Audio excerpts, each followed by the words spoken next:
Life ಅನ್ನೋ ಪದದಲ್ಲಿ F ನ ತೆಗೆದಿಡಿ, ಇನ್ನೇನು ಉಳಿಯುತ್ತೆ? ಲೈ ಉಳಿಯುತ್ತಲ್ವಾ? ಅಂದ್ರೆ ಜೀವನನೇ ಸುಳ್ಳು ಇದ್ದಂಗೆ. ಎಫ್ ನ ತೆಗೆದಿಟ್ರೆ, ಎಫ್ ಅನ್ನೋದು ಫೇಲ್ಯೂರ್ ಆದ್ರೆ, ಜೀವನದಲ್ಲಿ ಫೇಲ್ಯೂರ್ ಇಲ್ಲ ಅನ್ನೋದಾದ್ರೆ ಜೀವನ ಅನ್ನೋದು ಸುಳ್ಳು ಇದ್ದಂಗೆ, ಜೀವನನೇ ಸುಳ್ಳು ಆದಂಗೆ.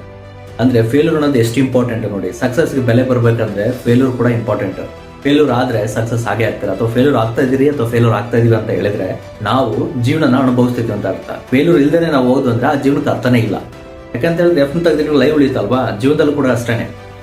ಎಫ್ ನ ತೆಗೆದಿಟ್ರೆ ಅಥವಾ ಸೋಲು ನಾವು ಒಪ್ಕೊಂಡಿದ್ರೆ ಅಥವಾ ಸೋಲು ನಮ್ಮ ಲೈಫಲ್ಲಿ ಬರ್ತಾ ಇದ್ರೆ ಅಥವಾ ಸೋಲು ನಮ್ಮ ಲೈಫಲ್ಲಿ ಇಲ್ಲ ಅಂತ ಹೇಳಿದ್ರೆ ಜೀವನ ಅನ್ನೋದು ಸುಳ್ಳು ಇದ್ದಂಗೆ, ಜೀವನ ನಾವು ಒಪ್ಕೊಂಡಿಲ್ಲ ಅನ್ನೋ. ಎಫ್ ಇಲ್ದೇನೆ ಜೀವನ ಹೇಗೆ ಸುಳ್ಳಾಗುತ್ತೋ ಹಾಗೆ ಫೇಲ್ಯೂರ್ ಇಲ್ಲದೆ ಯಾವ ವ್ಯಕ್ತಿ ಕೂಡ ಸಕ್ಸಸ್ ಆಗಿಲ್ಲ, ಯಾವ ವ್ಯಕ್ತಿ ಕೂಡ ಸಕ್ಸಸ್ ಆಗ ಸಾಧ್ಯ ಇಲ್ಲ. ಫೇಲ್ಯೂರ್ ಅಲ್ಲಿ ಏನಂತ ಹೇಳಿದ್ರೆ ಲೆಸನ್ಗಳು ತುಂಬಾ ಇರ್ತವೆ. There are some hidden lessons also. So we should learn from that. Success ಅಲ್ಲಿ ನೇಮು ಫ್ರೇಮು ಬರ್ಬೋದು ಹೊರತು, ಆದ್ರೆ ಸಕ್ಸಸ್ ಯಾವುದೇ ರೀತಿ ಏನು ಕಲ್ಸಲ್ಲ, ಫೇಲ್ಯೂರೇ ಕಲ್ಸಕ್ ಸಾಧ್ಯ. ಸೊ ಹಾಗಾಗಿ ಜೀವನದಲ್ಲಿ ಏನಂತ ಹೇಳಿದ್ರೆ ಫೇಲ್ಯೂರ್ ಆಗ್ತಾ ಇದೀರಿ ಅಥವಾ ಫೇಲ್ಯೂರ್ ಆಗ್ತಾ ಇದೀವಿ ಅಂದ್ರೆ ಖುಷಿ ಪಡೋಣ, ನಾವು ಜೀವನನ ಕಂಪ್ಲೀಟ್ ಆಗಿ ಅನುಭವಿಸ್ತಿದೀವಿ ಅಂತ ಹೇಳಿ. ಬಟ್ ಏನಂದ್ರೆ ಇದು ಒಂದು ಸ್ಟೆಪ್. ಸಕ್ಸಸ್ಗೆ ಇವೆಲ್ಲ ಸ್ಟೆಪ್ಗಳು ಆಗ್ತವೆ. ಫೇಲ್ಯೂರ್ ಒಂದು ಅನುಭವ ಕೊಟ್ರೆ, ಅನುಭವ ಇಟ್ಕೊಂಡು ಸಕ್ಸಸ್ ಒಂದಲ್ಲ ಒಂದಿನ ಹಾಗೆ ಆಗ್ತದೆ. Keep learning, keep shining. Thank you.